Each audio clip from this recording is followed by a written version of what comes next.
ایک دفعہ اللہ سے کہہ دے کہ اے اللہ مجھ سے جو جرم ہوا، اگر کسی نے زنا کیا ہے ایک دفعہ کہہ دے اے اللہ آئندہ نہیں کروں گا. اگر کسی نے شراب پی ہے ایک دفعہ کہہ دے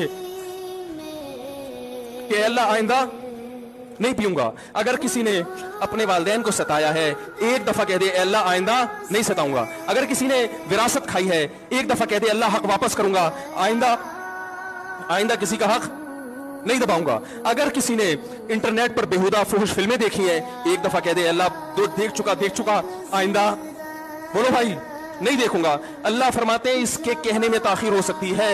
وَمَن يَعْمَلْ سُوءًا أَوْ يَظْلِمْ نَفْسَهُ ثُمَّ يَسْتَغْفِرِ اللَّهَ یجد اللہ غفور الرحیم، کہ ایسا ہی بڑا سے بڑا جرم کر لے اس کے بعد جب اللہ سے توبہ کرے گا بشرطے کہ روح جسم کے اندر موجود ہو، اللہ فرماتے ہیں یجد اللہ غفور الرحیم، اللہ صرف گناہ کو معاف نہیں کرے گا بلکہ یہ اللہ کو غفور اور رحیم پائے گا.